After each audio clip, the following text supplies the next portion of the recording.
This hand of mine is burning red. Welcome back to Bizarre Podcast Dogs Must Die. My name is Grant. You can call him Chip. And today we are not talking about JoJo's Bizarre Adventure. Related, though. We're going to be talking a lot about it for not talking about it, actually. Yeah. No, today's topic is a nonfiction sort of how-to book called Manga in Theory and Practice, The Craft of Creating Manga by one Hirohiko Araki, written originally in 2015. Yeah, this is a book I've spotted so many times at Barnes & Noble and thought, and then I never picked it up for whatever reason.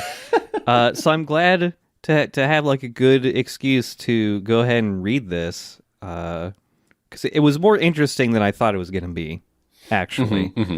I was expecting something a little more dry. There's more about Araki himself and his journey to making manga than I thought there would be in here, at least. See, I'm coming from the other end because I expected this to be way more like personal, way more of a like memoir, like a career memoir. Yeah. But it's so much of it is really a how-to book. It's not a dry how-to book, but this is. Yeah. I mean, as the subtitle says, it is. It really the craft is of creating manga. It's not the story of JoJo's. Is just sort of the book that I think Araki wishes he could have gotten from the library when he was a teenager. Yeah. It really does come, like, a lot of times when you do actually get to any personal stories of, his journey to making all this stuff, it usually comes down to, this is where I fucked up, and I wish I hadn't. I wish this book was here so I wouldn't have had to have done this. No, yeah, I think it's pretty interesting, and it, like, right away, it opens up with a couple brief paragraphs just explaining why he's doing this. And also coming up with two terms he's made up himself. The Golden Way. Yes, and the Royal Road, which seem interchangeable. A little bit, yeah. I'm not sure why they're separate terms, because I don't know the difference between them. So there's the Golden Way and then the Royal Road. Royal Road, I understood immediately the way he defined it. Golden Way, I went over this paragraph a couple of times thinking, what's the difference? What? Because there's kind of like two different definitions he gives for the Golden Way. One of them is the progress of manga as an art form, which has existed invariably since long ago. But then also the Golden Way is a map on how not to fuck up. Which is the thing that's interchangeable with the Royal Road. The Royal Road is the good way of doing shit so you don't fuck up, and the Golden Way is sometimes he says it's the map to stay on the Royal Road. I don't know. They're a little interchangeable there. It's really a short introduction before getting right into, hey, how should you do this shit? One thing I think is interesting is that, like, this book is indebted to the Hitchcock Truffaut interviews. Yeah. Published as the book Hitchcock/Truffaut.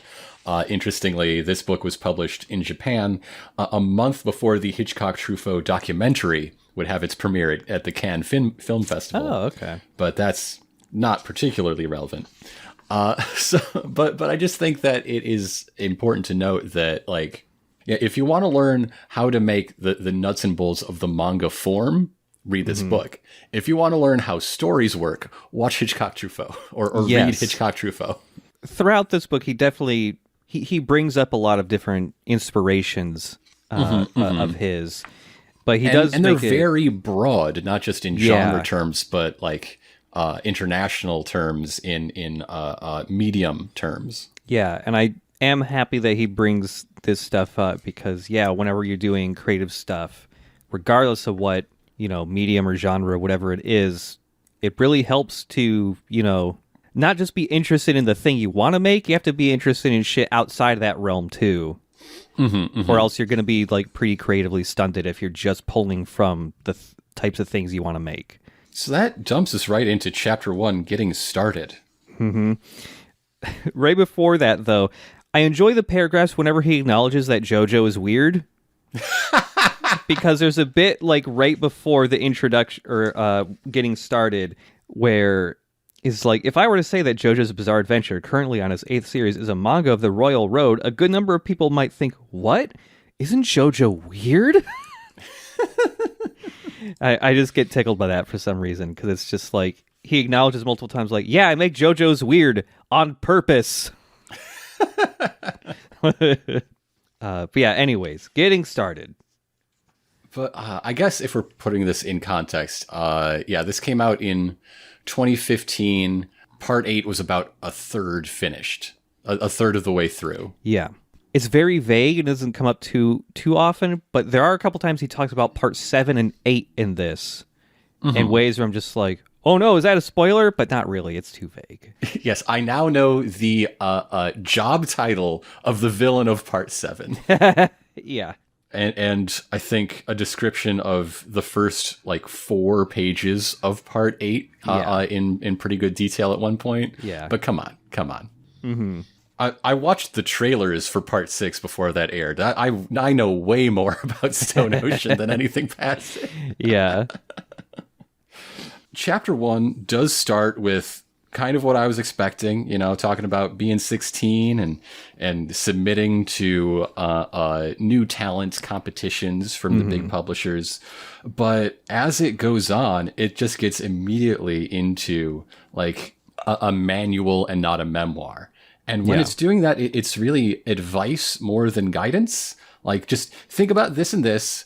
Here's the problem. It's your job to find your solution. Yeah, he stresses multiple times throughout this book, and is one of the last things he says in the book too. Okay, here's kind of guidelines. Here's sort of what worked for me. No idea if it'll work for anyone else.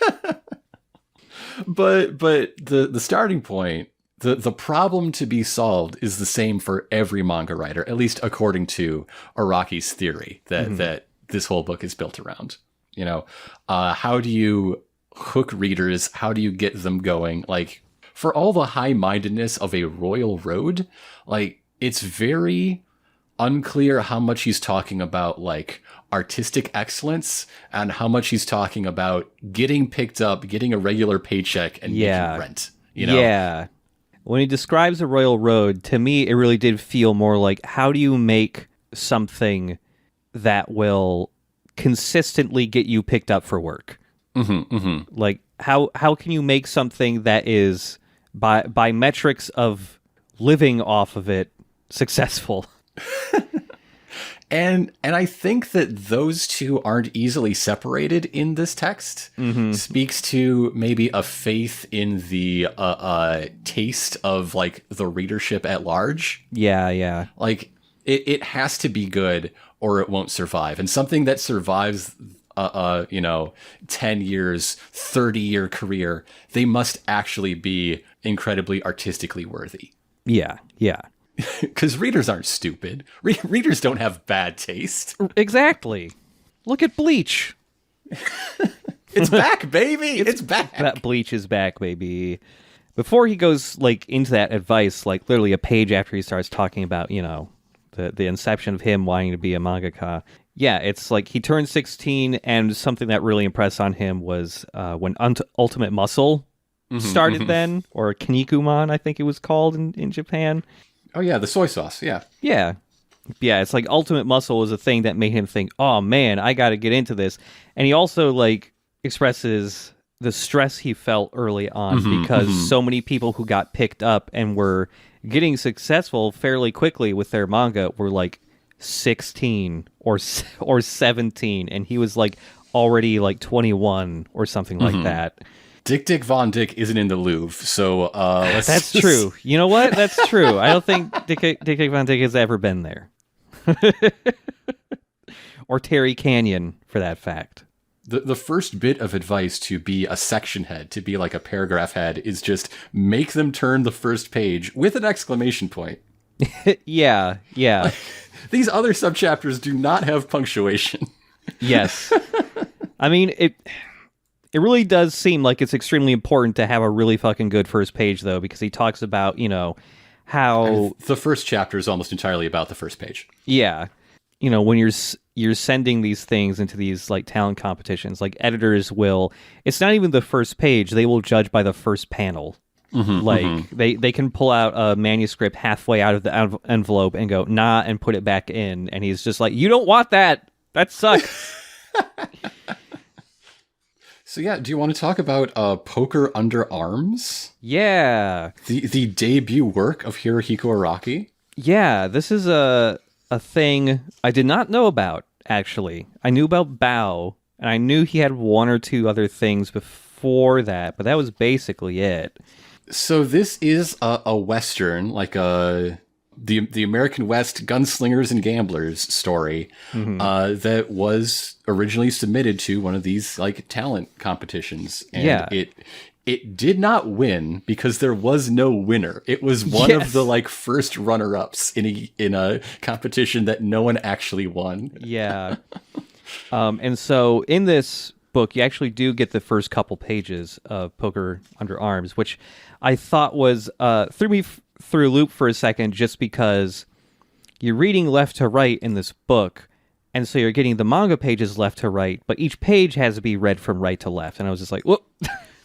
I had to flip my mode for a second. So yeah, there is quite a bit of, and also when you're seeing these pages, like a lot of the time there will be extra notes from Araki like overlaid on top of the pages. But yeah, he was talking about, okay, you need to have a first page that actually grabs people. So his first page, rather than being like a hero shot or anything like that, is a shot of a dude falling back in his chair, like mid-action, who has just been shot dead for cheating at cards. Yes, and cards of varying sizes. Some interesting perspective here. Just going, following the arc of him falling back in his chair.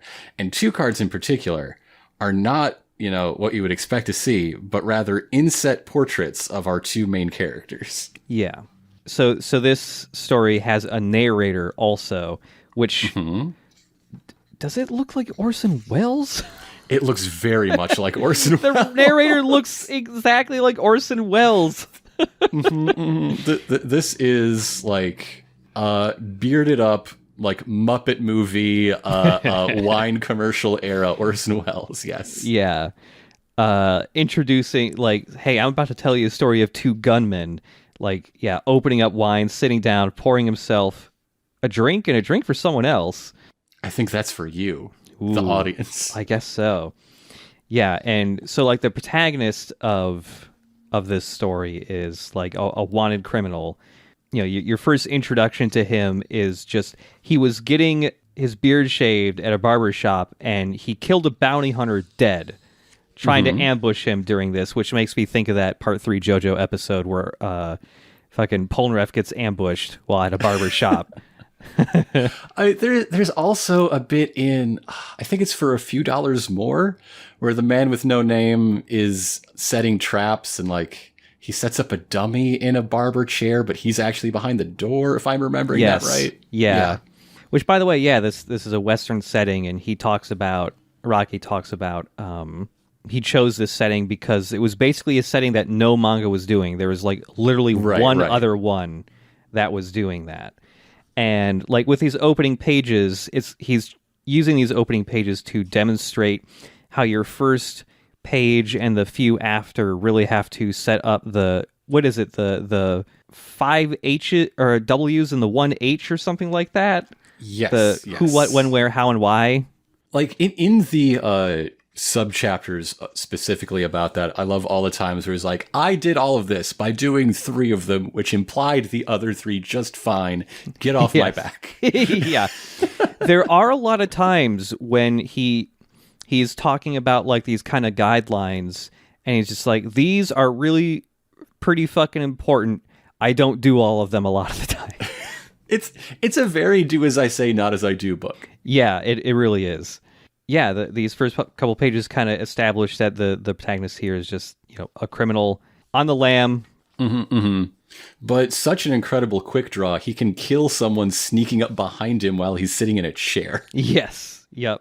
And so yeah, he's really talking about, through Poker Under Arms here, how you need to really try to deliberately have a very deliberate purpose for every single panel, especially at the start, because it's so hard to hook people, especially editors who are judging your work. And yeah, it was the first one that got picked up, and it wasn't like a very enthusiastic pickup either. It was just like his editor was just like, well, I'll give it a shot. That spills us right into chapter 2, the 4 major fundamentals of manga structure. This chapter, I think, is best illustrated by the illustration on page 42. Yes! Yes! Yeah. Okay, so this looks like a diagram you would see in like a middle school science book. So there is a broad, short cylinder. Imagine like tuna can proportions, right? Yeah. And that is labeled art. Yep. And inside that cylinder are 4 balls. There are 3 small balls labeled character, story, and setting, and 1 large ball poking out the top and overlapping the other 3 balls, sort of Venn diagram in 3D style, labeled themes. Yes. That's the whole chapter, baby. That's the whole chapter.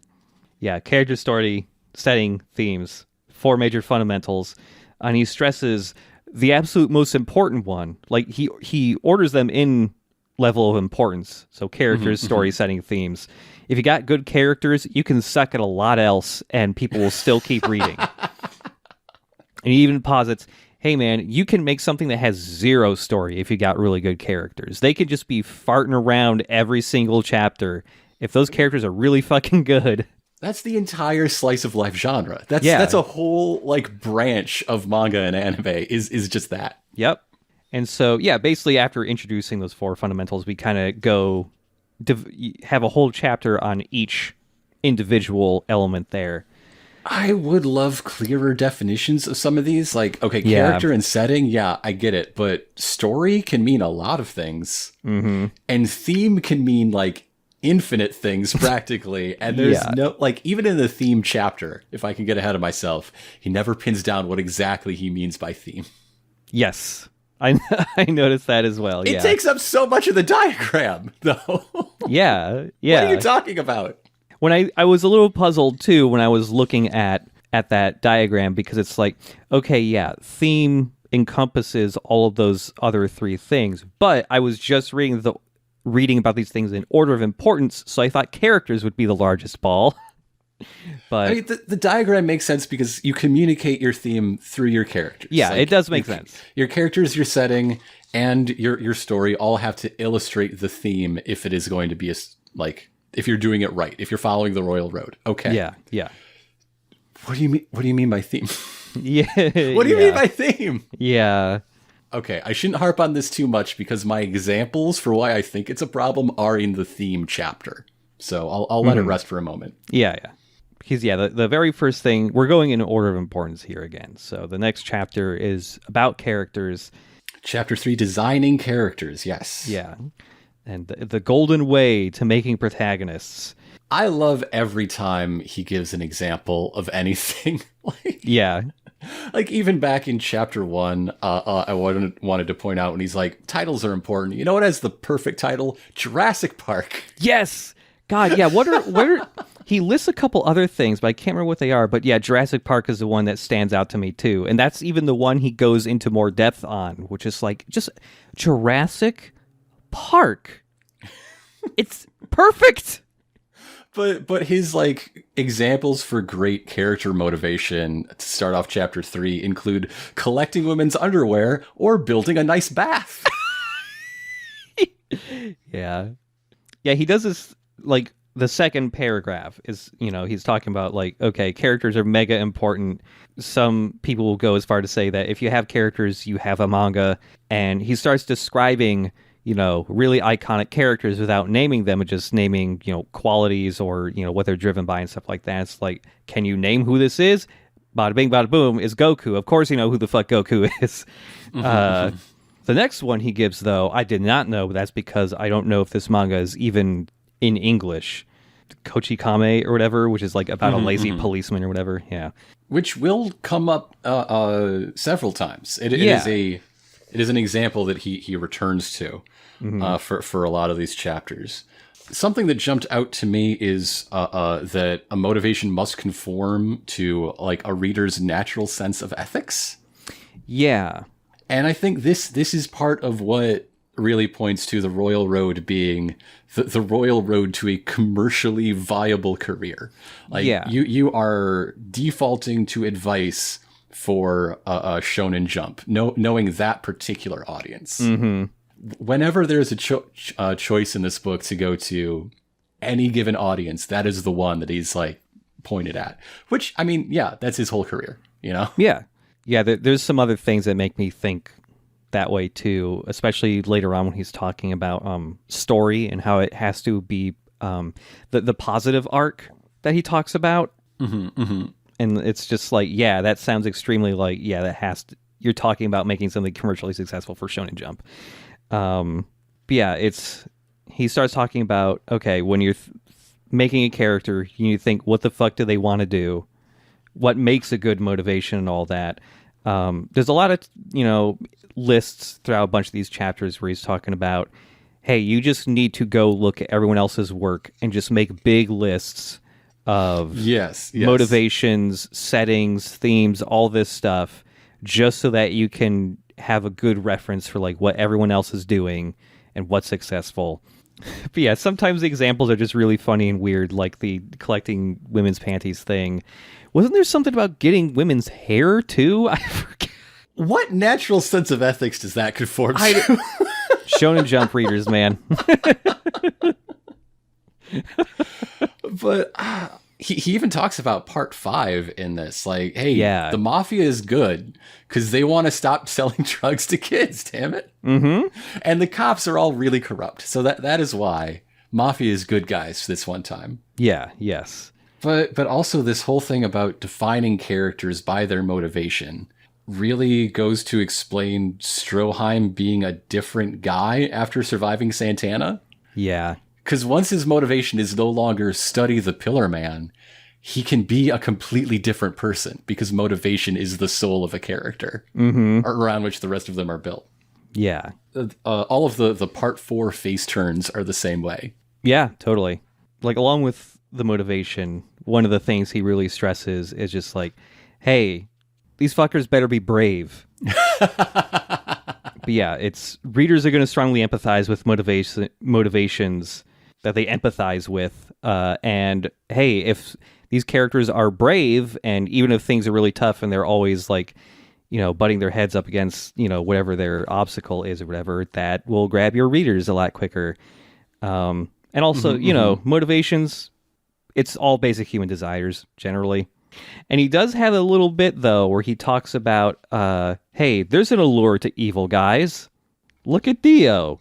But, like, seeing Araki break down every Shonen Jump hero you've ever seen into, like, these building blocks is like, I don't know, listening to Howard Ashman talk about why you need which songs where in a musical. Like, the scales fall from your eyes. You just see the matrix code. It's great. Yeah, he really does break down, especially, like, Shonen Jump protagonists in particular down. You can tell he's looked at fucking everything a lot and thought about it pretty hard. And throughout this entire thing, it really does kind of break down JoJo in a way, too, where you suddenly understand why some weird things are the way they are. And not the things are intentionally like, here's a really crazy thing that happened, but specifically like, why do characters act like this? Why do they have random face turns sometimes? Why do certain ideas just get fucking dropped out of nowhere sometimes? And it's like, a lot of that does, if not explicitly explained, you understand why that stuff has happened throughout JoJo. When reading this, the heroes fight alone section I thought was curious because that doesn't describe what I think of part 4 or 5 at all, and he even uses part 5 as an example to support it. Yeah, I thought that was a little weird too. Like their connection is not that of a leader and followers or of a brotherhood, and when they fight, they each stand on their own. No, they don't. I can break down the numbers. Any of them fighting 1-on-1 or like alone on 2, really rare. It's like, what, Babyface? Not even Black Sabbath, because that's Koichi's there for that. Their connection is not that of a leader and followers or of a brotherhood. What is it then? What Golden Wind did you write? Because it's not the one I watched, right? Yeah. I thought that was weird too. Yeah, this is also one of the first times I think he brings up Clint Eastwood, which comes up several times. He just really likes the characters that Clint Eastwood would play in westerns. All the way up to Gran Torino. Was not expecting a Gran Torino shout out in this book, but Same. Maybe I should have. Yeah. But this whole section boils down to, hey, don't rely on others, do it yourself, as like an audience reaction to the not ideal Shonen Jump protagonist. Yeah. Everyone's dead, Goku, you have to save us. Yes.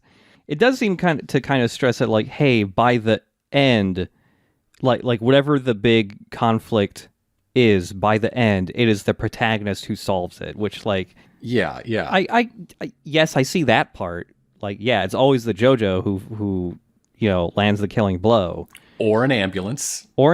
Sure. Look, that JoJo punched that guy into the ambulance. It counts. The difference between drawing men and women.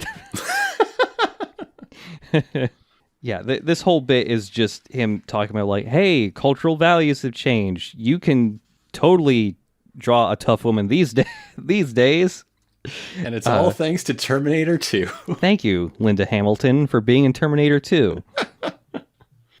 But now we get into, like, the secret ingredient is right. The character histories. This really unlocks so much of how JoJo's works, how the text talks about the characters. It all comes down to this. So if you've ever watched or read JoJo's and thought, wow, it's like the narrator read a wiki article on this guy and wants to tell me all about it, that's because it's exactly what happens. Yup.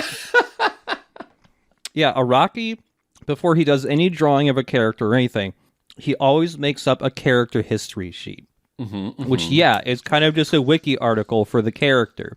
And there's an included example of such. We got a spot for their name, their age, their sex, their birthday, their blood type, where they were born, their height, their weight, all this stuff. But then, like, their history of surgeries, their criminal record, their dreams for the future, their family relationships, their likes and dislikes, their hobbies.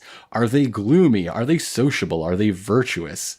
Do they have pets? Do they keep plants? And, like, looking at this, it makes me wonder, like, is this sort of idea why, like, writers can be so into astrology or blood type or, like, flavor profile personality stuff? Yeah. Because, like, if you leave it up to random stuff, your subconscious, like, mind won't be, like, a finger on the scale. And he even does bring up, like, that he sometimes uses pop divination. Right. Yeah. Yeah. This was one of the things where I was just like, oh, this makes a lot of sense for his characters. 60 facts to 60 flesh out facts. your characters. Yes. That's a lot of homework to just make up a guy. Yeah. I wonder when he started really employing this in JoJo. Like, was it a thing from the start? Did he really have 60 facts for guys like Wheel of Fortune? Big arm. He just wrote in every single category. Like 8 facts at most. Yeah. I mean, he doesn't say it, but I'm sure it varies depending on how important the character is, But yeah, he does speak a little bit of, like, using blood types and stuff like that to kind of determine parts of characters and all of that. And then he immediately goes on to talking about, hey, stands. And yeah, it's sometimes he thinks of the stand for a character before the character even. I can totally see, like, he just comes up with the ability or the power first and thinks, what type of person would be using this? What would be interesting for that? Right. Okay, they can stop time. Do they have to be muscular to stop time as an example? No, but he absolutely fucking is. Well, then maybe the answer is yes. Have you ever stopped time? You don't know. You don't know. Maybe I do need a lot of more muscles to stop time. Yeah, it's a short section talking about stands, but yeah, it's basically just, hey, sometimes I'll make the stand first and the character second. But then here's a thing that I was just like, oh, I was waiting to see if this would come up. Characters can change and be erased. Oh, you don't say. Whoa. Like, yeah, you will inevitably run into dead ends during the character history step. If you determine that a character is not going to be someone you can use, you can just make a clean fucking break. This also means the birth of a new character. Metamorphosis. Yeah, and it's just like, hey, it might sound tedious to make history sheets for each and every character, but it's the thing that it's what, for him at least, it's what keeps him from just going through the motions. Yeah. And like, without having histories for these characters, you're going to end up getting into a rut and kind of falling into like a repeating pattern doing the same stuff. And then he's just like, hey, try and make, do an exercise with these history sheets and stuff by like trying to use yourself and friends and family as inspiration for characters, finding ways to differentiate your characters so that they don't all feel like they have the same voice and stuff. You have to consider with their history and all of that, how would they speak and all of that. I forget if it's here or a little bit further in, but he does really stress doing lots of research for like everything. Which, I mean, yeah, you can tell he does lots of research, especially when it comes to later on when he's talking about setting, where he just straight up says like, hey, I go everywhere I want my to write about. One thing that jumped out to me when he talks about how to use supporting characters is maybe you'll recognize these words. Rohan Kashibe was not originally intended to be an important character, but when I started drawing him, I liked how he turned out, and so began utilizing him more often through the story. Because those are your words. Yes. You said exactly that, I think, about Stroheim back when we were doing part 2. Yeah. That's absolutely what he does sometimes. He just likes a guy too much. That guy has to be around more and maybe a different character. At least with Rohan, he was basically the same all the way throughout. Like, he didn't have any major changes. It's just like, Rohan's here. He just kept coming back. He doesn't like anyone, but he's here. So our next sort of example section is just some pages from the first appearance of Jotaro. Yeah. And with little, like, pop-up video text boxes pointing out, like, hey, here's this technique I mentioned earlier in the chapter, and how this bit of planning or this bit of character design work together to make a Jotaro. Yeah. Including the big panel of Tokyo Tower with Jotaro Kujo, 17 years old, 195 centimeters tall. His father, a Japanese jazz musician on tour abroad. His mother, an American of British descent. This part came from the character history. Yeah, no shit. Yeah. Also, his massive body suggests fantasticality. I mean, yeah. Yeah. This is Teen not is huge. A realistic, like, natural world. This man is a shaved gorilla. Yeah. While his school uniform suggests normalcy. He's on the edge between normal and fantastical. Yeah. I hate to keep doing this, but every time Araki says something that's just like, no, that's not true, it jumps out so much I had to write it down. Okay, what is this? When he talks about works that inspired him and strong characters on page 76, the works I loved, mysteries, thrillers, ninja stories, and so on, were not just limited to manga, but movies and novels as well, start with a violent conflict up front and only later reveal the cause. But those aren't the more easily digested big hits. At the time, Star Wars was wildly popular. Dude? Star Wars starts with a violent conflict and only reveals the cause later. It's a very famous opening to a film. Yeah. You don't know shit about why the giant spaceship is shooting at the little spaceship for a minute. Well, he preferred Carrie. And that's fine, but you don't have to lie about the first 5 minutes of Star Wars. Yeah. Yeah, it almost feels like these are separate thoughts that should have been different paragraphs, because right? Like, yeah, he talks about, those aren't the more easily digested big hits. Separate story. At that time, Star Wars was big, but I was more into Carrie at the time. But because it's just the next sentence, it really does feel like he's saying Star Wars was not, did not have that opening. Are we putting that much faith in the opening text crawl? Are we? I don't. So yeah, then we get into one of the points we keep returning to, stated very plainly, making a living as a mangaka. Yeah. JoJo exists for mercenary reasons because serial runs pay the bills. You get... You publish every week, you get a check every week. Yeah, man. So like, the culture here is derived from structures. From, like, the commercial structures. Mm-hmm. Like, very early on here, he's just laying it out like, hey, here's how much money you can make as a mangaka, back then and adjusted to, like, 2017 money. And it ain't a lot, so you want consistency to live. I forget, how much did he say? Yeah, Poker Under Arms was 31 pages, which only amounted to about 100,000 yen, $450, or in 2017, about $1,200. It takes a long fucking time to draw that many pages. Just earning 100,000 yen a month was not sustainable for him, so... So then we talk about maybe the earliest title that people really think of regarding Araki, Cool Shock BT.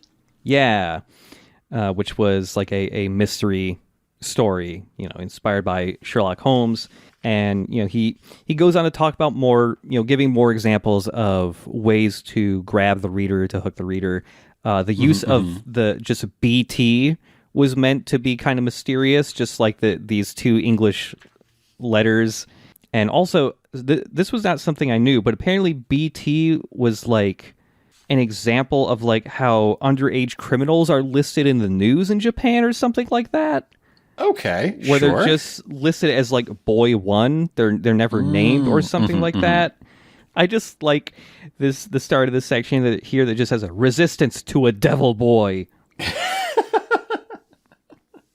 Because in the later stages, just before cancellation of Cool Shock BT, is where he found part of the Royal Road, which is fighting creepy schemers for a friend's sake. Yes. It was Cool Shock BT that lasted for 10 issues.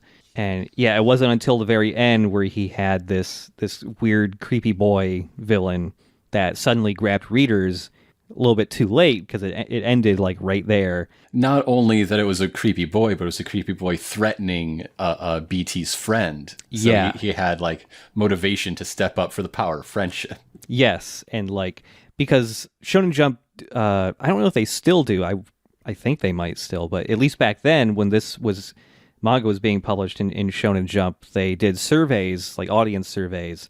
When Cool Shock was running, people weren't super interested in it until like that last chapter or two, where suddenly people were just like, we really like that ending and all of that. And it's maybe a little bit too late, but he still learned something from it.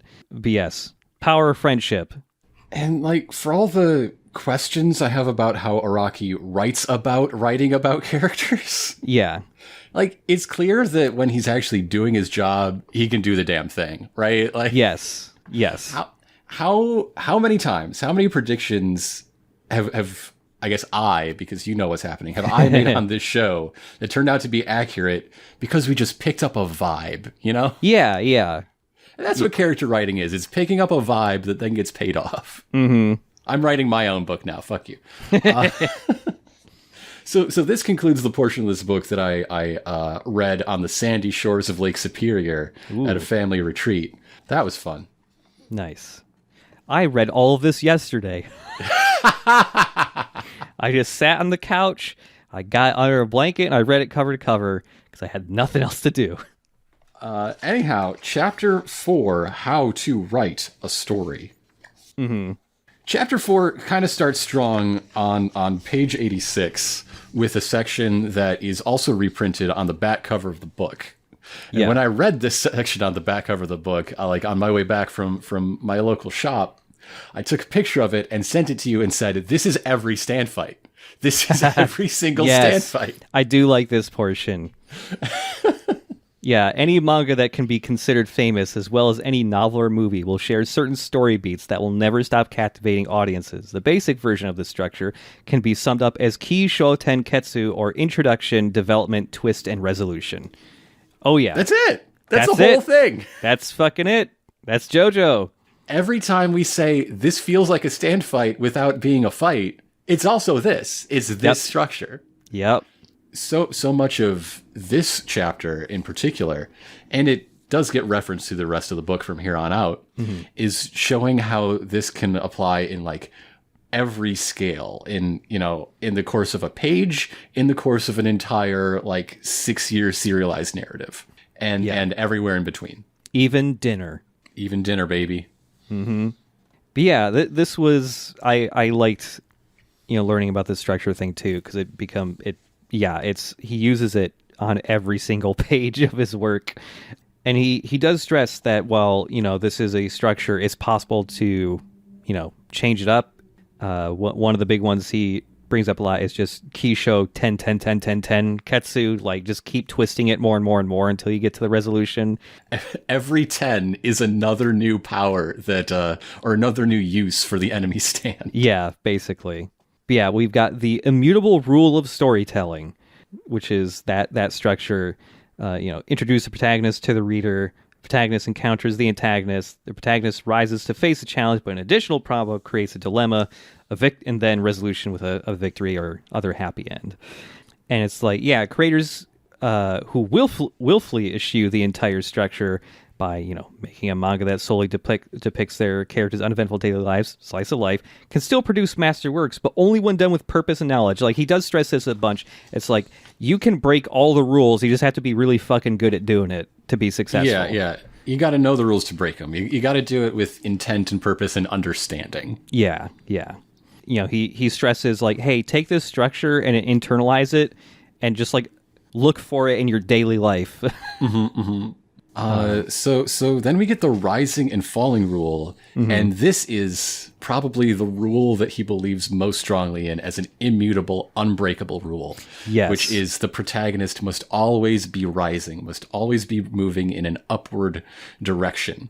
Yep. To the point that like there are sections where it's like, well, what about this? And he's like, you fool, you unenlightened rube. That is still moving in a rising direction. You just don't see it. Yes.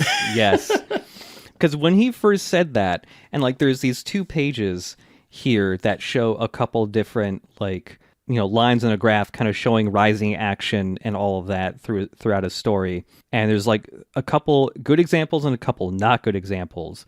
And there's one that says not good. And it's like, it starts positive, and then in the middle, it dips down into the negative before rising back up to the positive at a higher point than it began. And I was just like, wait, that seems like maybe a good format, depending on the story.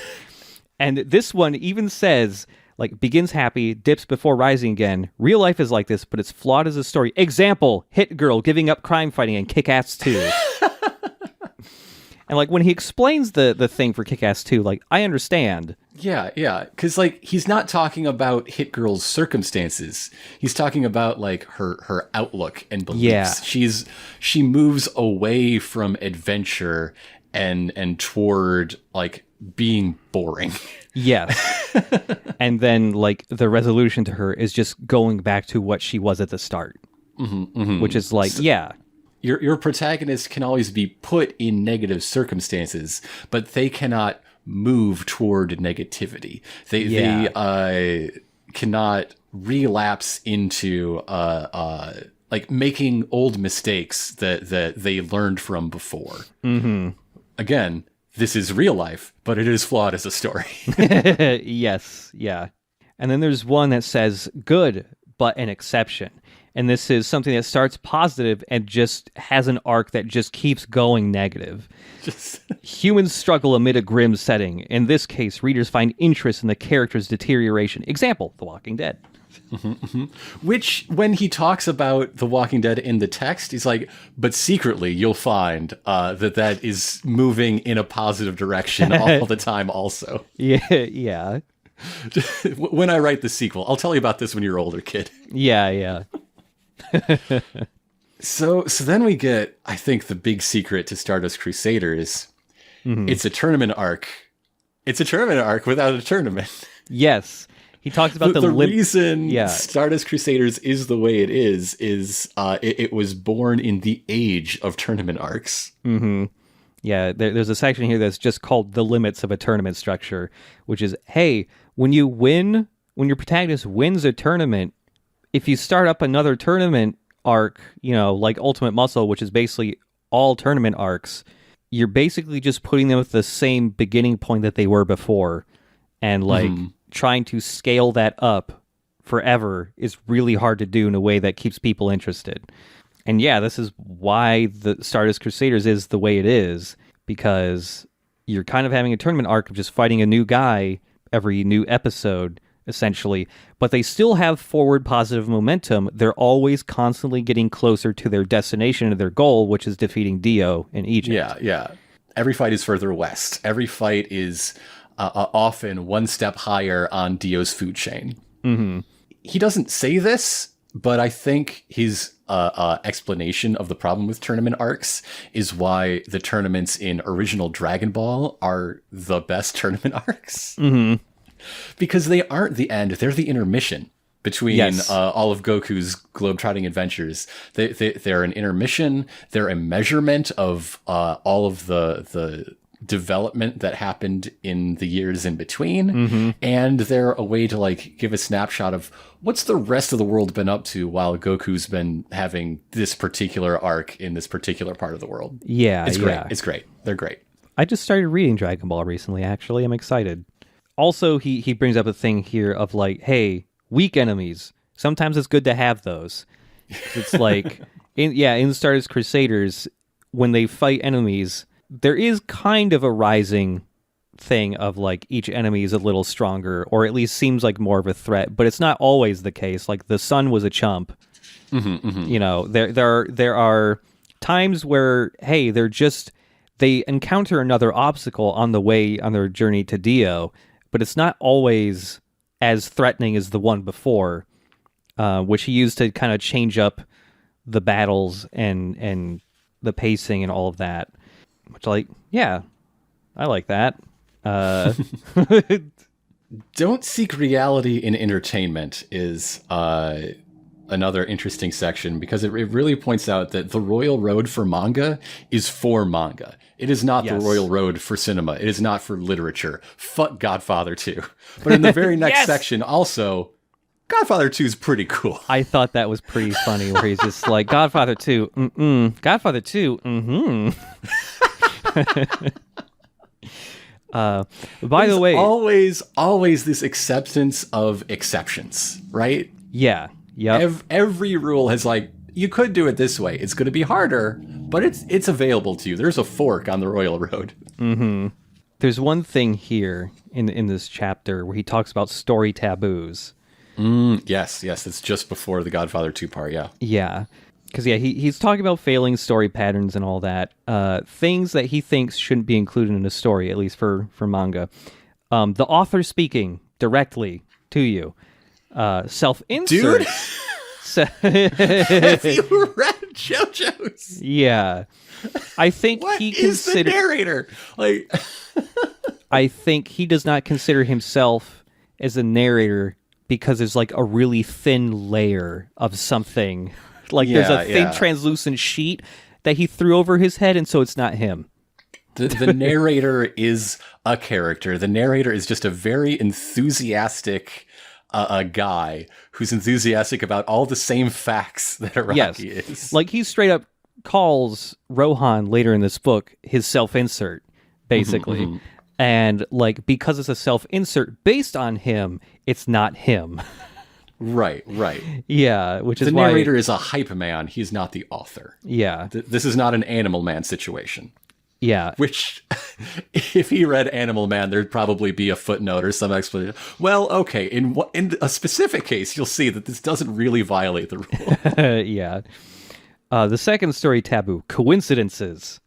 I think one of his examples is just a sword should never fall from the sky that lets them beat a guy. or something like that. The Now, protagonist, if you've put in the work of foreshadowing it, see, always a way out, always a backdoor. yes, he does say, yeah, foreshadowing, that's fine. The protagonist blunders. So, like, let's say your protagonist is a policeman and he goes out to investigate but forgets his badge and gun. That sounds like a cop to me. And gets into a dangerous... cop would never forget their gun. Well, okay.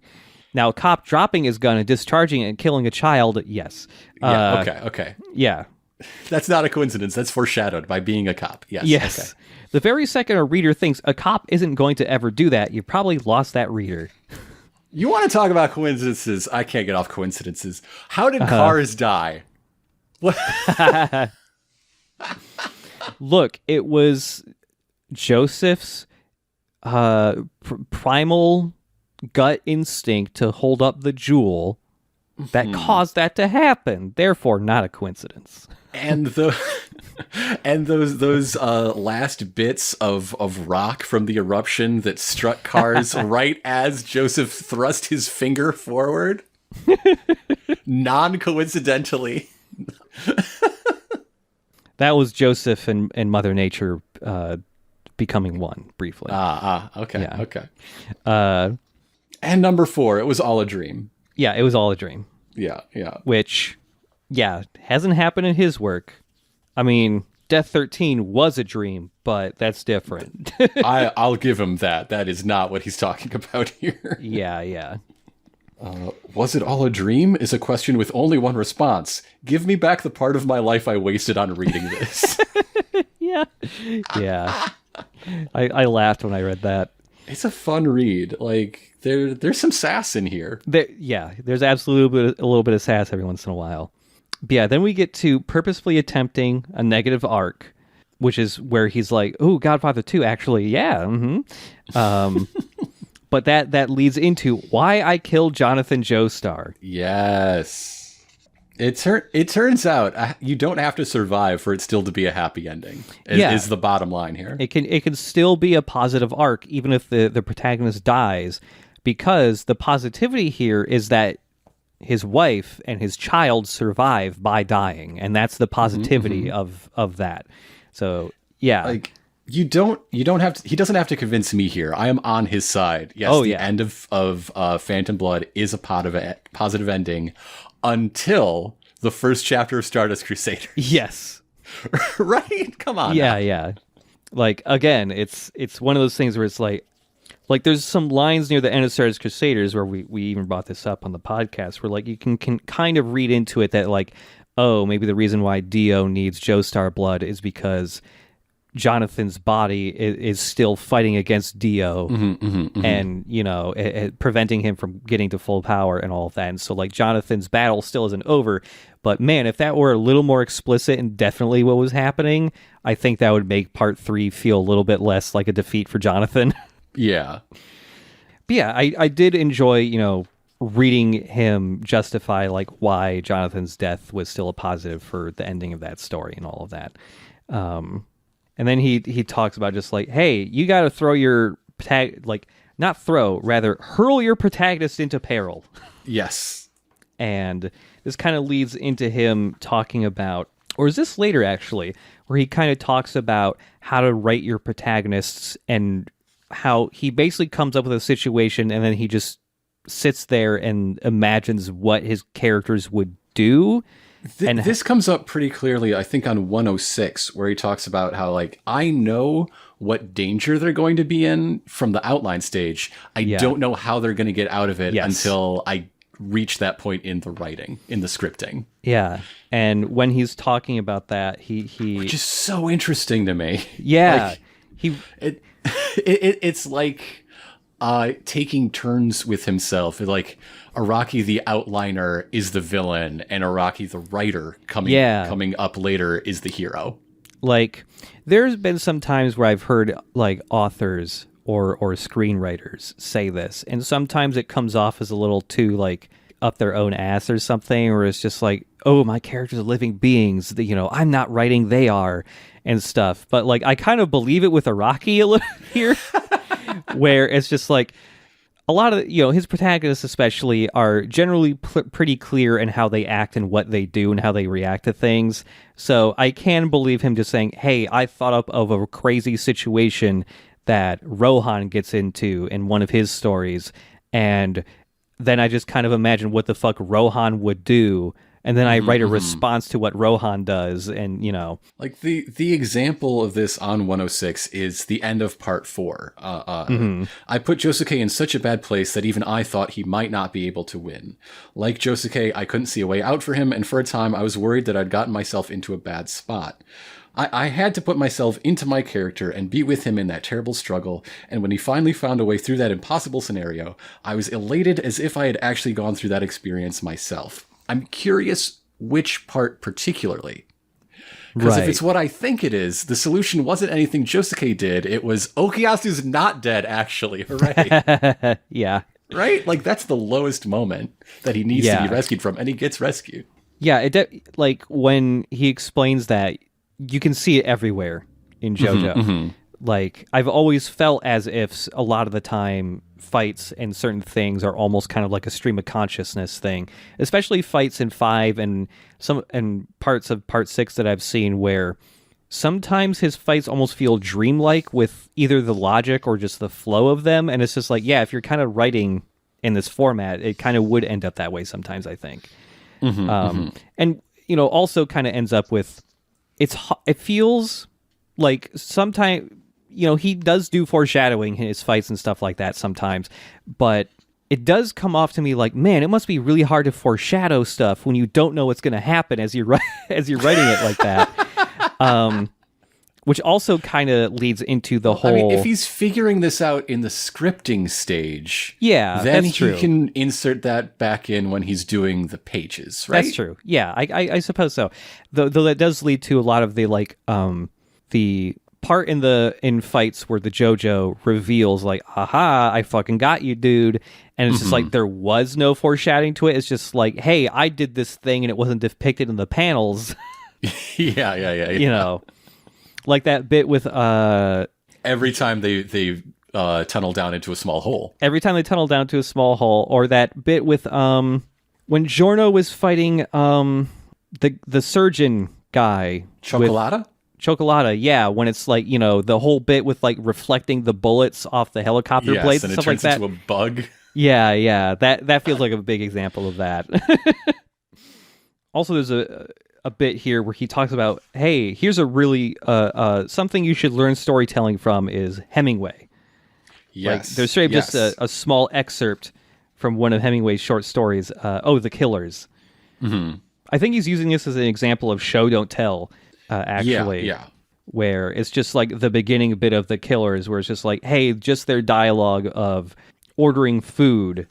The way they insist, the way they don't listen, the way they're above the rules of this restaurant. That like you're too late for the hot cakes. We're serving chicken tenders now. Yeah. Just using that as an example of just like, hey, when you're writing stuff, try to convey information this way rather than just telling when you can. They're rude to service workers. They are obviously criminals. Yes, exactly. Yes. Something I really liked here in this little section, that is, dialogue is best when natural. I'm often told that the dialogue in my manga is distinctive, but I'm only writing lines based on the way I actually think and talk in my daily life.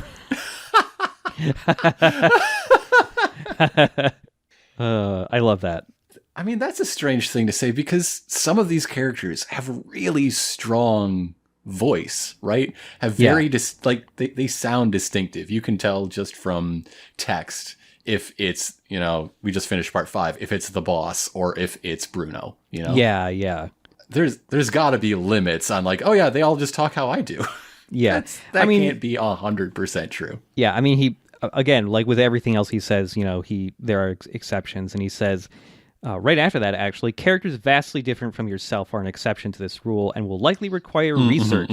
If you're writing a chef or anybody like that, you're going to have to make sure to know like the appropriate jargon and stuff like that. So I just do think it's funny. It's like, people say my dialogue is weird, but this is just how I talk. I don't know.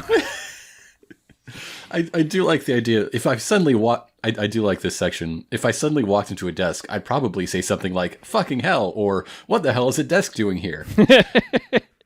Those are the kind of lines that would come natural to me if I were in that situation. Yeah. No shit. I wouldn't say, I hope I didn't hurt that desk. Or, wow, that was something else. Who would say that? A JoJo character would say that. What if you did, though? Yeah. Like the line, I hope I didn't hurt that desk, makes me feel like he sometimes does write characters just by having them say the opposite of what he would say. Because that honestly sounds like a Josuke line. Yeah, or I hope I didn't hurt that desk sounds like what the alien in part 4 would say. Yes. Yeah. So this chapter ends with an illustration of suspense taken from when Holly is found unconscious in early part 3. And specifically, Avdol finding a spoon on the ground, and then you see a hand under the door, and then it is revealed Holly has fallen unconscious and is lying in the middle of the kitchen. Yeah. Honestly, that framing is a very distinct, like, Araki does that all the time. Oh, yeah.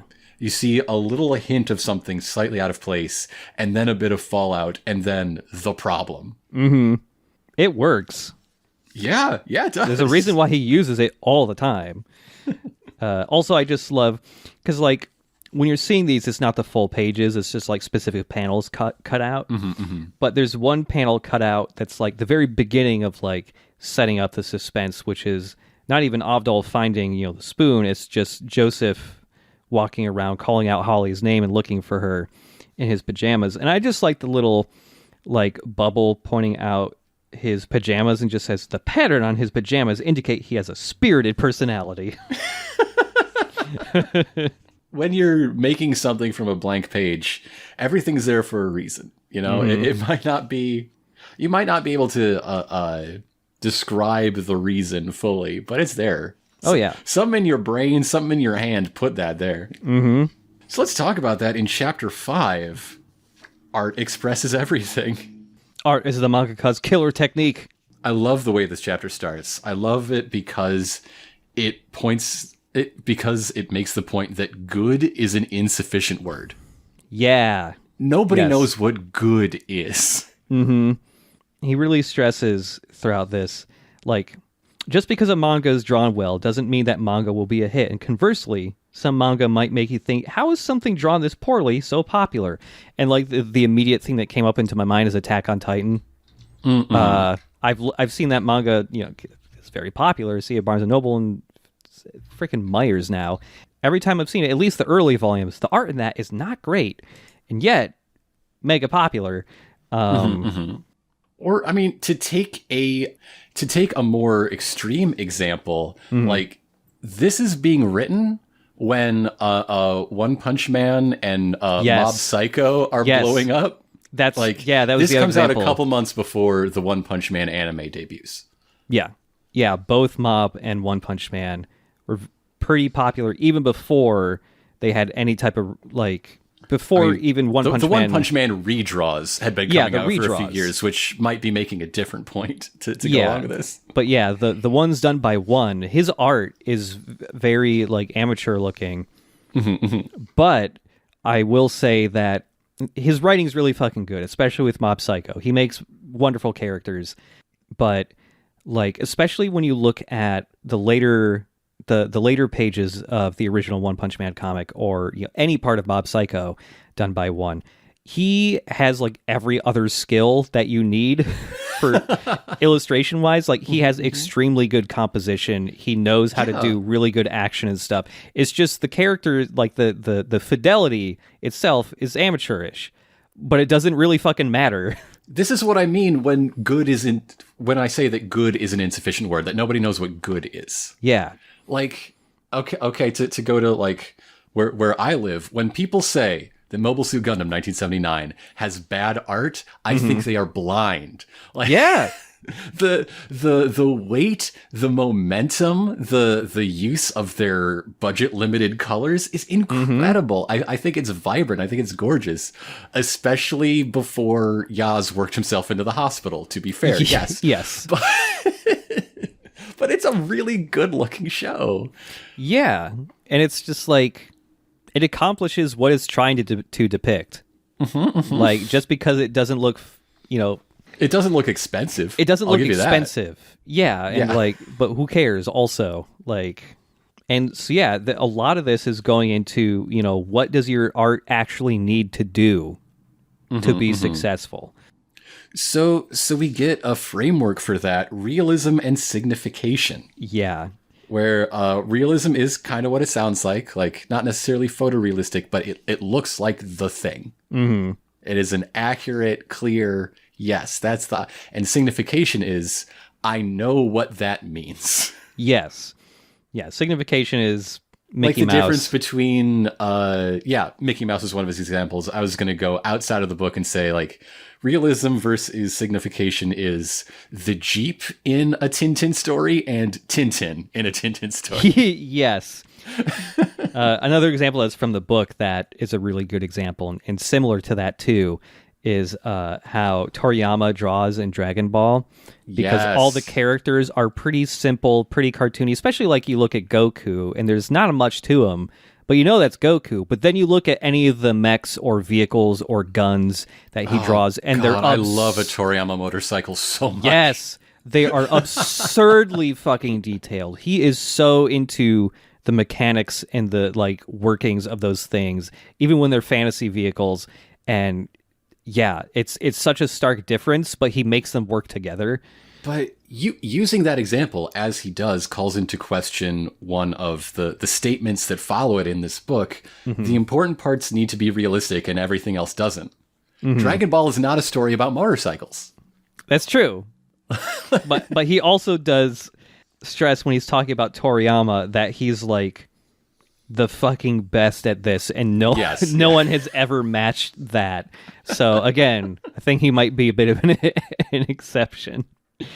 But yeah, he does go on to say that how do you simultaneously pursue realism and signification when they're opposing qualities? Yeah, important, realistic, everything else does not need to be.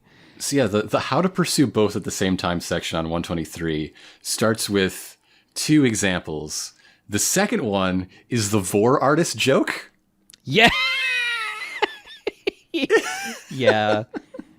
A titillating manga might emphasize a woman's eyelashes, lips, bust, but can fully portray the intended eroticism without realistically depicting her nostrils. Yeah. This is the same thing as putting up a picture of a safe for work art, but with a really, really detailed inside of the mouth and just a little raised eyebrow emoji. That's the same thing. Yep. You can always tell, man. Yeah, I thought that too. I thought that too. Yeah, he talks about if you pursue realism in everything, readers won't know where to be looking. And he even admits that hey, I've had that problem myself. And so when he was working on at the time, his current serial, which is JoJolion, he was working on giving the manga a tempo, and so he kept drawings light when he wanted to ease up and only got more detailed when things were getting intense or important things were happening, action scenes and stuff like that. This is something we talked about a little bit as a technique when we did an episode on Rohan at the Louvre, I recall. Oh, yeah. Particularly the backgrounds. Yes, that's right. And he also goes on to say, hey, also realism and signification, the balance of that is also really going to depend on what type of story you're telling, what type of genre you're in, because hey, if you're doing a manga about food, that food better look pretty fucking good. If you're doing sci-fi or horror, you better have a lot of detailed stuff. Now, a lot of the chapter from this point on is actual practical drawing technique of proportions and joints and depicting light and fire and the elements. As someone who went to school for related things, how does this all strike you? As someone who has expertise that I do not, what do you think of all this practical, technical advice? I mean, when I saw all the practical stuff, it wasn't stuff that I skipped, but it's like, yeah, a lot of the stuff I was pretty familiar with. This is all like, yeah, especially if like you go into like any beginning like illustration classes, you're going to see a lot of this stuff. Book might be cheaper though, just FYI. This book might be cheaper. Oh yeah. Yeah, you know, the center guideline that goes down the middle of the body, you know, the just having certain things that are just general, like, hey, this is generally where the elbows are going to be. This is where the eyes are going to be.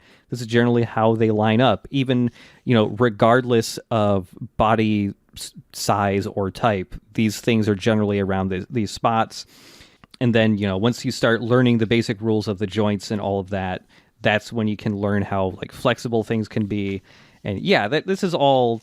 Everybody learns this, I think, if you go into illustration. But when we get to this point, this is when he starts talking about JoJo poses, and even he calls them JoJo poses. Oh, and also, even before the JoJo poses, there's a bit here where he talks about, like, specifically, there's a whole section just like, hey, drawing guns and other things. Like, if you don't know the inner workings of mechanical things and you start drawing them, people are going to get pulled out of your story because they will notice that it's all fucked up and wrong. So, like, even if you never draw the inside of a gun, you need to know what the inside of a gun is like so that when you're drawing it, it looks correct and it's not pulling people out. But yeah, then he, you know, talks about, like you brought up earlier, drawing the elements and stuff like that. Like drawing fire, you're basically drawing wind. Water is drawing gravity.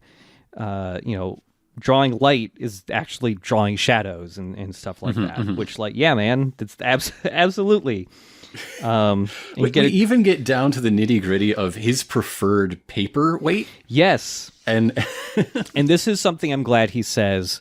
This is something that's like an easy pitfall for anyone trying to become an illustrator or a graphic designer or whatever, is getting too hung up and obsessed with the tools, thinking that the tools are what makes the artist. Because it's like, yeah, he talks about what types of pens he likes to use and the type of paper he likes to use. But he really says, it doesn't matter, find what works for you, because it's really easy early on to get hung up on getting the nicest supplies. And well, like, yes, nice supplies certainly help. It doesn't make you better at drawing, really. Yeah. And it's like, even if you're a graphic designer or you do stuff in Photoshop, it's really easy to get hung up on finding, you know, spending a ton of time finding the best Photoshop brushes. Like, those brushes aren't going to make you better. They certainly help, but like, just use the basic Photoshop brushes and just draw, man. Like, speaking of, what do you think of his statement on physical drawing versus digital drawing? I totally get why he does that. So, okay, one of the things that I liked him talking about here with doing physical versus digital is he finds drawing on with physical medium to be akin to doing a live performance. Yes. Where it's just like your mistakes are there and you can't change them generally, and so it's just part of the work now. Like, almost just like being on a street corner playing guitar for people, or you know, stuff like that. And it's almost like more of a dialogue with the audience, like you're more presently there with them. And I totally understand wanting to do stuff that way. I find that admirable. I would never do it because I hate making mistakes. I want a fucking undo button. I don't want to waste time. The other reason he gives is, like, you can turn a physical image, you can turn, you know, paint and ink on board into digital. Scanners exist. There's no reverse of a scanner. Yep, absolutely. Printers don't count, I guess. But, like, when you read it, you get what he means and why printers don't count. You can't turn it back into an actual physical media where you know, every individual pencil stroke is there, or ink or whatever. Yeah. But the scanner doesn't give you the layers and everything either. So that's true. But the original is still there, I guess. I don't know. Right. Yeah, but Yeah, I totally understand where he's coming from with that. And also, it's like he's been doing JoJo for 30 fucking years. Like, well, it's totally possible to adapt and just move on to digital. I can totally understand someone just finding the way they like to draw and not wanting to move on from that. Right. Just getting out of your comfort zone after you've been doing that for so long. Yeah, I get that. And also he brings up like, hey, if I hadn't been drawing, on with physical mediums, there never would have been that JoJo art show or anything. Yeah. Like having the actual art up there, like just have the digital stuff isn't quite the same. So yeah, I get that. That did lead me to just thinking about like, oh, what if you did though? What if it was all on interactive touchscreens and you could go through the various layers in the Photoshop file as how cool would that be? That would be cool, actually. I wonder if that's ever been done. It must have, but I would like that too, actually. So another thing he brings up right toward the end of this chapter is the idea that still drawings are eternal moments. Yeah. And that's just such a fun way to think about art. Yeah. There's actually a couple more things in this chapter that I want to point out and really like. Sure. There's a bit called I Found My Style in Italy. Not a big surprise. But I just like kind of learning where the origin, maybe like of the JoJo pose or just the very flexible, like exaggerated poses where those come from. He talks about how like he wanted to learn more about drawing by becoming a mangaka's assistant, but he lived in an area too far from Tokyo to really make a commute possible. Right. And so Rohan makes it work just to go to the gym. Yeah. Get dedicated, dude. What's wrong with you? So he just kept trying to like study the fundamentals and eventually started traveling, going to different art museums. And just before JoJo was serialized, he went on a trip to Italy, and he was in Rome and saw one of Bernini's sculptures, which is Apollo and Daphne, which it shows a woman kind of twisting and kind of beginning to turn into a tree. And he was just struck by that sculpture by just the kind of way the bodies were twisting, and he just remarked that like, hey, I never see this type of posing or like twisting of the body in manga really. And so he just started incorporating that into his style, and that's why everyone does fucking JoJo poses now. And I just love learning about that.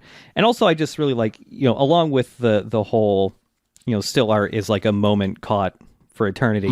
I also really just like him talking about visual art is about making the invisible visible. Yes. I like that a lot. All art is trying to convey some type of feeling or concept that isn't a visible thing, and so art is your way of taking that invisible thing and making it something you can visually see. I like that a lot. Be it love, friendship, justice, or something else. Yeah, how do you make justice visible? That is the challenge. And that's why he follows that up with saying like, hey, Hamon and stands make supernatural powers visible. And yeah, stands certainly the more successful version of that, but yeah. If a character punched a frog, and the frog was completely unharmed, but the rock beneath it cracked open, that image would convey the power of the character's supernatural abilities. There you go! It makes so much sense if you just say it. Yeah. And by the way, I think it's somewhere around here where Araki says it like, hey, the reason why stands were created was because my editor was getting really bored of Hamon. You and me both, big guy. Yeah, there's a lot of stuff in that chapter I really like. But that leads us to what setting is to manga, chapter 6. Chapter 6, the setting chapter. This is one that I didn't take much notes on because much like chapter 5, it's like, yeah, I know. I mean, yep. I watch a lot of movies. I've read a fair number of books in my life. Yeah. Readers want to be immersed. There is a thing I do enjoy here. The road trip? No, this is where he talks about where he fucked up with Bao. Ah, yes. Yeah, when doing setting, like Bao was basically set like in the 80s or whatever, and like the protagonist, he can turn into like a monster, and it was because he was being experimented on in like one of those evil X-Files experimental trains that's always running. And the train runs along the Sanriku coast, and in real life, that railroad hasn't been converted to electricity and still runs diesel rail cars. But he Could wanted make the X-Files today. All the evil trains would get diverted onto side tracks while freights go. Yep. Yeah, constantly getting stopped. Makes the trip from Michigan to Chicago way fucking longer than it needs to be. But that railroad in real life was still diesel rail cars. But he really wanted Bao to be turned into a monster by getting shocked with electricity. So there needed to be power lines on that railway. And he's just like, I fucked up with that because I got so many letters where people were taken out from the story going, hey, one, there are no power lines there. It's diesel cars. And also, two, it's one track, not two. And all the people to piss off with your first train guys. chapter. Train guys, man. Especially in Japan when they have so many wonderful trains. Like, don't fuck with them. You're never coming back from that. And so, yeah, it's like that was one of the things that hit Araki is just like, wow, I really got to make sure my settings are right or everyone's going to be on my ass. Toward the middle of the chapter, you get like an example of the questions you need to ask about your setting that is very reminiscent of the character background. Oh, yeah. Like worksheet. We got like a dozen questions to ask yourself about an organization, almost as many as a historical time period, etc. Yeah. But then I think the highlight of the chapter, the thing from this book that I think has been excerpted more than anything, the sense of distance, Japan versus the American Midwest. Yes, I was waiting for when this part would come up. God. I just got to read this whole part. Without going there for yourself, it's impossible to comprehend the feeling of scale in the Midwestern United States, where the scenery stretches on forever and unchanging. The feeling of distance there is nothing like in Japan. Say, for an example, an enemy is approaching from afar, at such a distance that escape would be trivial in Japan. In the Midwest, the open landscape remains identical from 1 hour to the next, and I was struck by the real sense that I could never make an escape from such an adversary.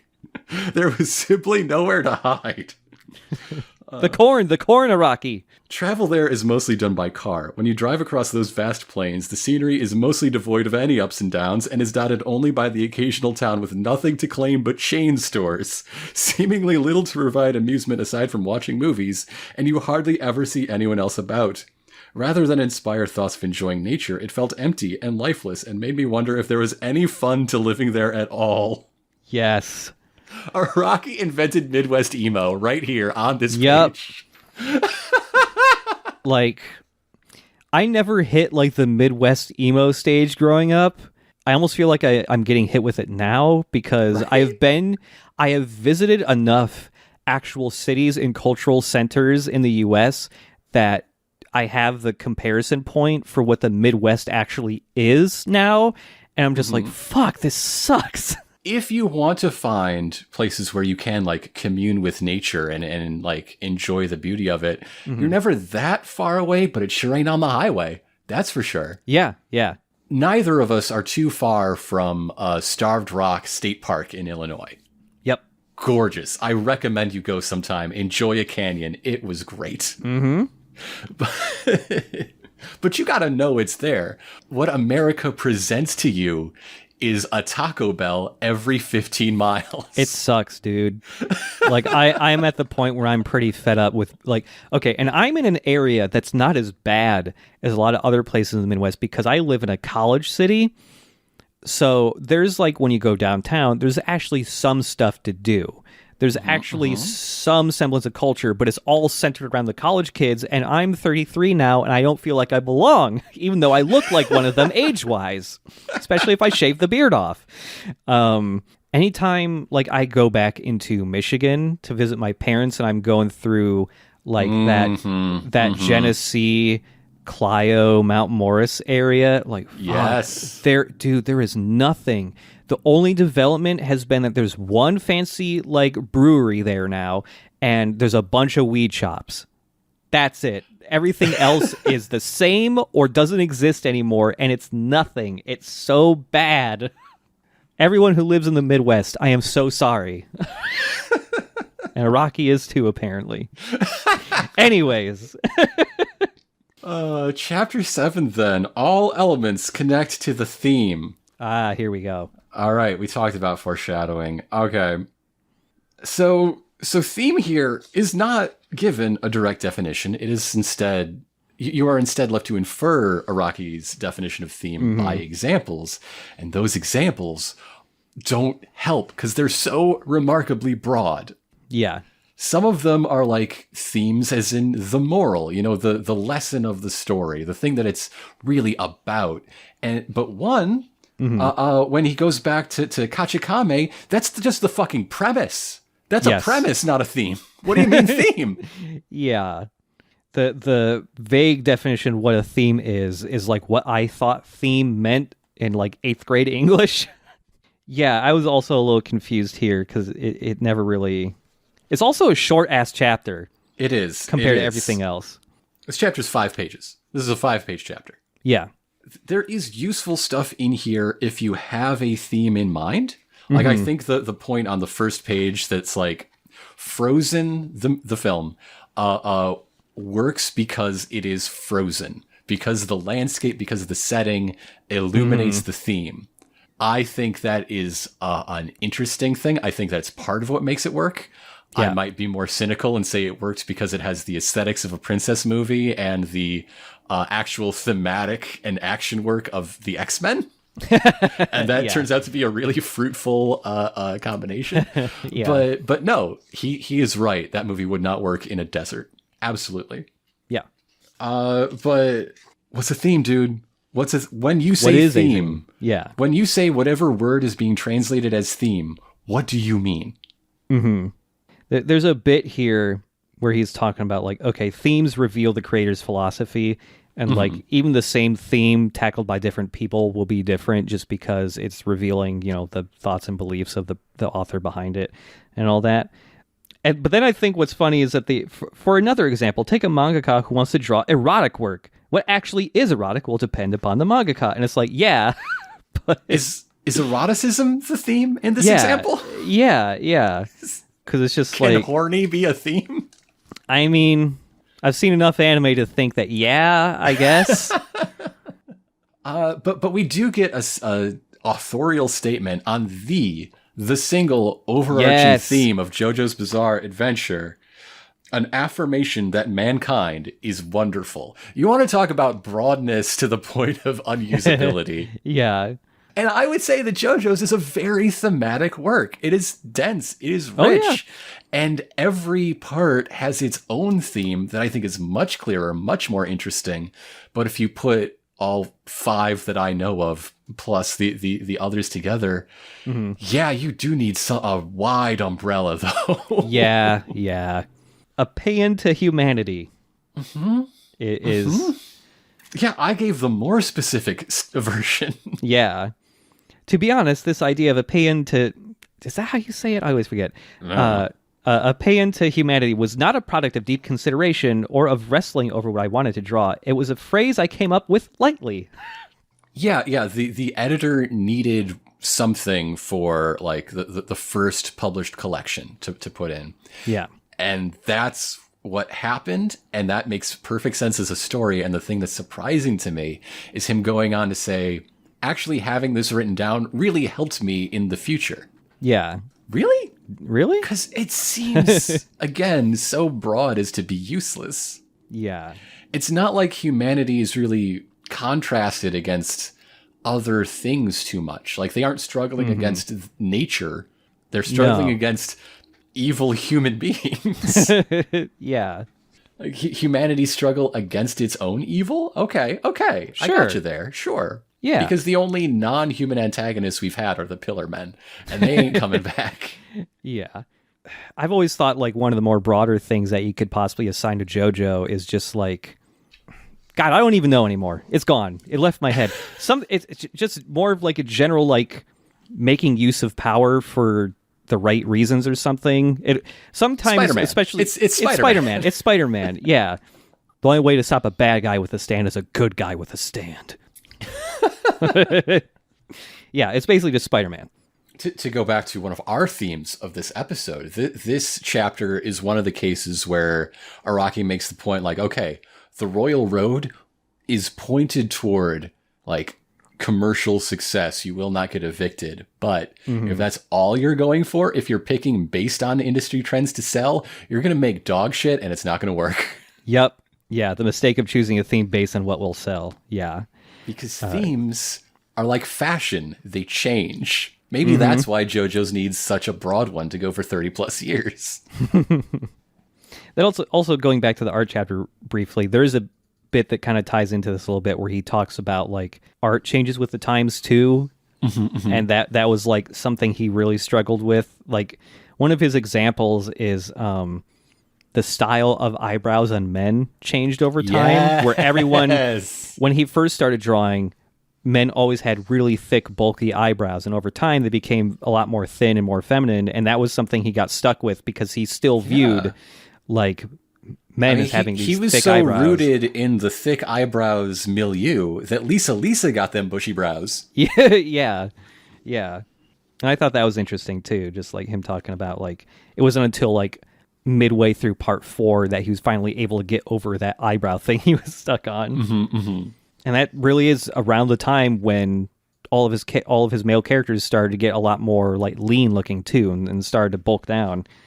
So that's the end of the main chapters. Now we get into 2 other short, not quite as short as the last one chapters on implementation.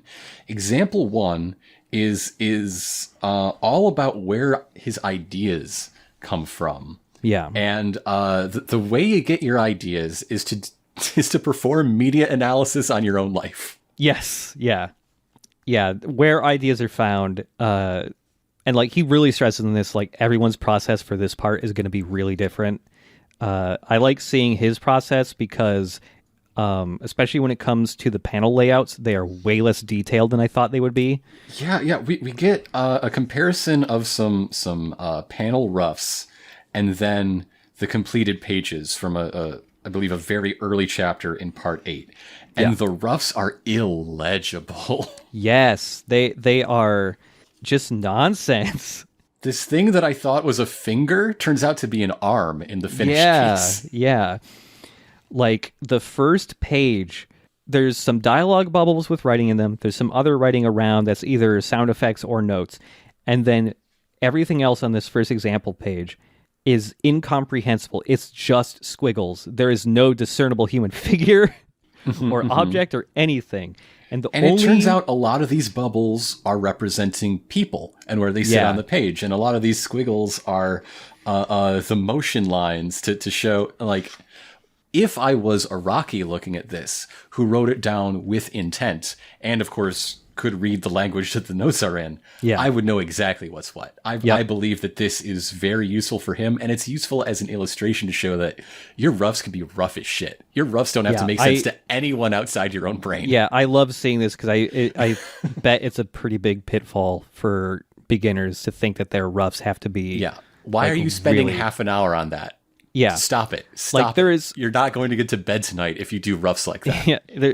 In these first 2 example pages, there is only one discernible human figure in this, and it's the very bottom panel on the second page, which is just... It looks like a melon. It's just a melon with a little triangle for a nose and an eye.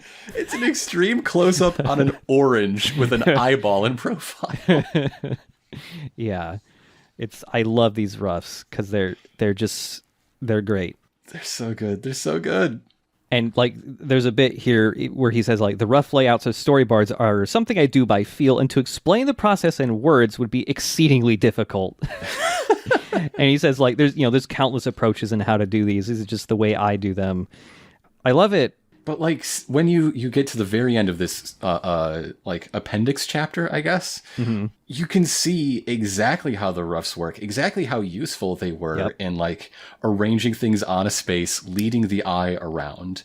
And like I get it. I don't get it, but I get it. Yeah, it's great. There's also a little bit early on before we see some of these roughs where he's just talking about, ideas, where to get them and all that. He talks about how he believes ideas never run out. It's the only thing that can run out is the creator's curiosity. And because good ideas come from one's life and experiences. Losing interest in the world means losing the ability to come up with ideas. Don't get boring. Don't get old. Stop it. Stop getting old. Stop doing the crossword puzzle. Go out. Don't watch MASH. Come on. You better get a lot of ideas from that MASH episode. Yeah. Also, something that comes up not too often, but just enough that I notice it every time, was when he talks about keeping his antennae tuned to stuff. Implementation example 2 is a more detailed breakdown of a story that we've talked about on this show. Yep. The Millionaire's Village, Thus Spoke Rohan short. Of course, the one-shot manga version where we talked about the animated adaptation, but a very close adaptation, same story. Yep. And recently, the first collected volume of Thus Spoke Rohan hit, its English publication, and I think we both bought it. Yes, we did. Yes. I just bought both of these this week. I haven't read through it. I have some other comics in line ahead of it, but I did grab it, and I did an experiment, which we'll talk about more later after we talk about the chapter. Okay. But this chapter is really just running through the book, essentially, step by step. We start with getting an idea, and then how to communicate that. This story introduces Kyoka, and so we get to revisit the character chapter to talk about how Kyoka came to be the person that she came to be, etc. The path between inspiration and story, you can follow it step by step, but if you're just told the start and end, it makes no sense, which is so interesting to me. Yeah. So Araki was on vacation, and he overheard a conversation between some owners of country homes talking about wild boars coming onto their property and hiring hunters to come clear their land of these dangerous boars. Yeah. Araki read a tweet about 30 to 50 feral hogs, and so... Yeah. Oh, God. Yeah, I love the inspiration for that. I love... his kind of thought process behind that, which led to Millionaire Village. So yeah, that became the tension between the wealthy and nature, and these secluded places where the wealthy can be with one another without the rest of us, which is why, Millionaire Village has no roads and everything. And he also had another idea about etiquette came into his mind somewhere. What if etiquette was a fight? What if I did my Kisho Tenketsu thing to an etiquette struggle, and that all became Millionaire Village. Yeah, it's so good. Throughout this entire thing, he's basically revisiting every single thing he's brought up, including that Kisho Tenketsu thing. Something he brought up previously that I also liked here, when he's talking about Kyoka, the Shonen Jump editor character in this story, he's talked about when he makes characters, sometimes he gets attached to them, and he says he's even cried when they die in his stories before. I believe it. Yeah. Bruno. I'm surprised that the pages you get in the manga aren't stained with tears or something when Bruno dies. He liked Bruno so much, you can tell. But it's when he went out to make Kyoka, he wanted to make kind of a conceited character that was kind of annoying and all of this, but then he admits that hey, by the middle of the story, I kind of really liked her. This chapter and the previous both talk about dealing with editors. And one quote that I thought was interesting is, "The very fact you're getting any feedback at all means your editor hasn't given up on you." Yes. Yeah. That's one of the points, that, and also there's a small bit in the art chapter about dealing with people saying your art sucks and you're bad at it. Yeah. That really point to this being aimed at the novice, at the people starting even younger than he started, And don't be afraid of your editor. You're a team. You're a team. Yeah. You're in this together. Yeah, I really do like the bits with the editors that pop up. Just talking about the relationship he has with them and what type of relationship you should have with them. He does make it clear that they can be really strict and really harsh, but that's just their job. In all these examples, you never get an idea that there's something that came from an editor that he regrets being in the story. Oh no, yeah. There's even a bit earlier. There might be, but it doesn't get mentioned in the book. Yeah, even in subtext. there's even a bit in the previous chapter where he's talking about, getting your ideas and stuff, and he talks about like, hey, meeting with your editors. They're really useful for bouncing ideas off of them, getting feedback for them and all that. And like, there wouldn't be stands without an editor's note. Like, yeah, totally. Yeah. Like, it's important stuff. Also, I don't really have much to say about it other than just I really like the bit that just says, the section that just says, decide on the story as you write it. Like, yeah, that's Araki. So I mentioned two things. I mentioned I ran a small experiment earlier today, and that I own a collected volume that contains Millionaire's Village. Yeah. What I also have is access to a person who has next to zero familiarity with JoJo's Bizarre Adventure in my home. Oh, man. Yeah. So I asked my lovely, wonderful marathon finisher wife, Elena. Yeah. We've had a big fall over at our house. Yeah. To read just like the first 10 or dozen pages of Millionaire's Village and see what she thought. Now, unfortunately, this is the first manga she's ever read in her life. Oh, no. Which means there was a big hurdle in, okay, which panel is next? Which word bubble in the panel is next? Because the like ZT junction thing, beyond being left to right, is different in American to Japanese comics. But beyond that, a lot of what Araki talks about he was trying to do and illustrating with like, I mean, Millionaire Village was written somewhere in the 2010s. This is not one of his novice works, but with these techniques that he's developed and describes, he got it. Like, she was not a fan of Kyoka in the early pages. Like, why didn't she just come clean about what she wanted? Why didn't she just speak directly? Yeah. Yes. Yeah. That bit where she's just like, that's a good idea, Rohan. How about this instead? Yeah. Or like her thoughts on Rohan being like, he's definitely committed to his career. Everything revolves around his work. He's kind of a fucking weirdo. I do not like him. Like, yeah, you're not. You're supposed to love how much you hate Rohan. Like, yeah, this works. This works. Yep. Oh, that's a fun experiment. But also, we didn't talk about the cover design, because the first thing before she even started, she looked at the reproduction of the One Shot's cover and was like, why is he covered in baby birds? Yes. Am I going to find out why he's got all these little baby duckies around him? Yeah. Oh, I love that cover. And regular listeners will be familiar with the content of the story, Millionaire Village, and will know that at no point is Rohan Kishibe in front of a waterfall surrounded by baby duckies. No. But this was a composition that he came up with after the story. I think it might have even been the last thing he drew in it. Yeah. To illustrate that Rohan is going to contend with the forces of nature. Yeah.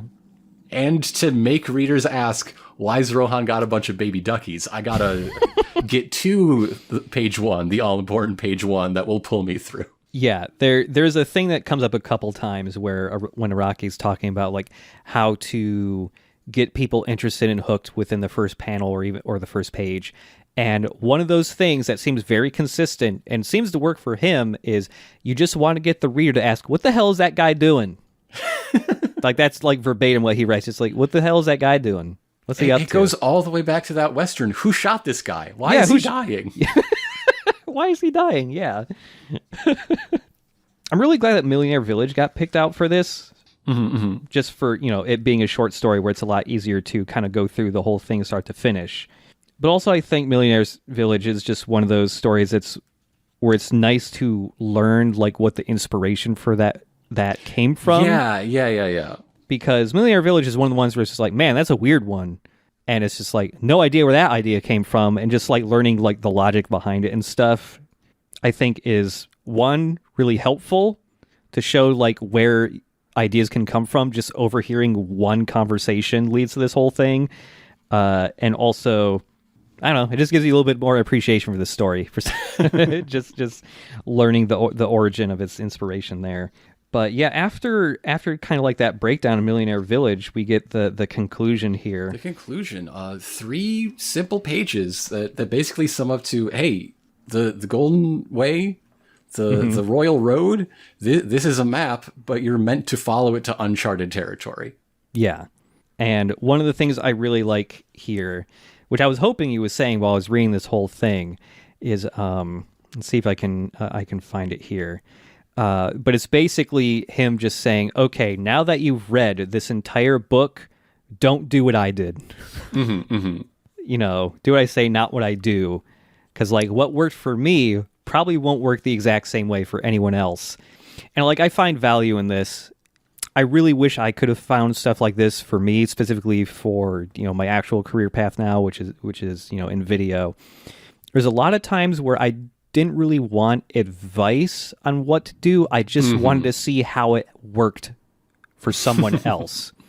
Like, I just wanted the curtain pulled back to see, how did this person do this? How did they get here? And, like, what was that like? Because sometimes just seeing someone else's experience is more valuable than being told how to do a thing. And that's kind of more what this book is in certain parts. Yeah. Yeah. So that's it. That's the end. I'm going to quit this show and become a incredibly successful mangaka. Yay. All I have to do is go back in time and spend my childhood and teenage years teaching myself to draw. I got the rest of it. I think I got pretty good story sense. But yeah. This is like, while reading this though, was something that, like, I don't know if I'll act upon it, but was something, because, like, I've always had a very, very small inkling of thinking, like, I kind of want to write stuff. I don't know. Would it be fun to write a story or do something story-based? And this did kind of push me just a little bit into thinking more of, like, maybe I would like doing that. Yeah. Don't know if I'll act upon it, but it certainly is a nice inspiration for sure. But yeah, I did enjoy reading this. I'm really happy for the 2 examples at the end, too, as, like, little case studies. Yeah, I found it inspiring. I think the thing that I found the most value in, actually, was the like, learning about the type of story structure he uses, and then some of the stuff in the art chapter, actually. Like the stuff that wasn't specifically like the actual, like, drawing techniques, more just the, you know, making the invisible visible and stuff like that. I really liked, actually, and that'll probably be in my head for the rest of my life. Whoa, man. That section alone reminds me of one of my favorite parts of Keep Your Hands Off Isaacin. Oh, yeah. When the one girl talks about how she loves to be an animator, she loves to draw and animate because she can be an actor for the wind and the sea and the weather, as well as all the people and animals and creatures. Yeah. It's a good speech. It's a good monologue on a really good show. Yeah, for anyone listening to this who does not know the show or has not watched it, highly recommend Hands Off Eizouken for being a very nice show about a bunch of, like, middle school girls becoming animators, both for just being, like, a really cute show on top of also being one of my favorite genres of animation about animation. Whenever a show does that, I'm like, yes! And, I mean, you want to talk about making the invisible visible, the bit where they go inside a waveform to talk about sound design and editing. Oh, yeah. That bit rules. That bit's great. Highly recommend that show. It's only, like, 12 episodes at most? Something like that, yeah. But yeah, that is Manga in Theory and Practice, the craft of crafting manga, or creating manga, rather. Something I've been meaning to read for, I don't know, 7 years. And that means our hiatus is over, if you haven't figured it out over the last couple hours. Yeah, it's part 6. Next week, we're back talking about part 6's first 3 episodes. Episodes 1 through 3, Stone Ocean, Stone Free, and The Visitor 1.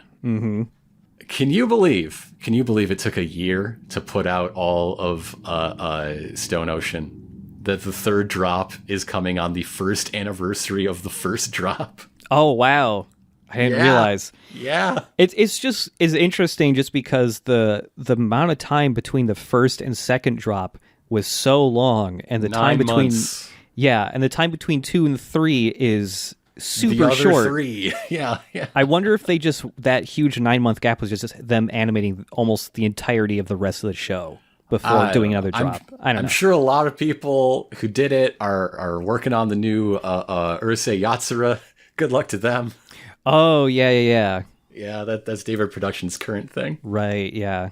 Yeah, very excited to get to part 6. The first JoJo I don't know the entirety of, though I know a lot of it just through osmosis. Well, you got to like, not only do you have to watch the next 3 episodes to talk about on the show, you have to watch the entirety of the season. Yep. Or else, what are we doing here? What the whole premise of the thing is you know what's coming. Yep. I gotta get, like, I know the bullet points really, but yeah, I do need to watch the rest of it.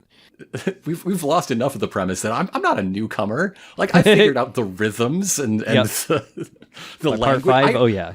I read the like source text here. Like, I know what JoJo's is. I'm not the man I was back in part 1, part 2 days. I don't think you'll ever be shocked as much by a squirrel biting its way through a Nazi ever again.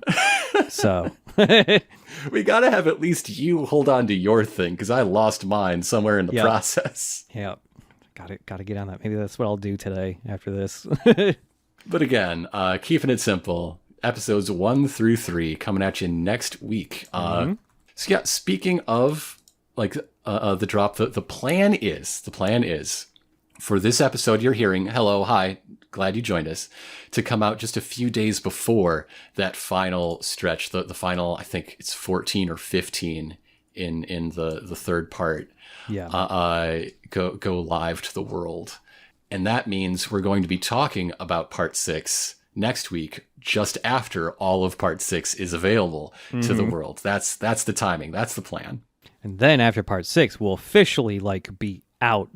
There won't be any pending JoJo anime left. They took a year to animate it. There might be an announcement waiting in the spring. You can't say that for sure. You know, that's true. They did actually already file trademarks like a year ago for part 7. Generally, when they file a trademark for that, means there is an anime coming. So who knows? We'll see. But yeah, until then, see you later. Good night. Nope, that's the other show. Whoa. To be continued.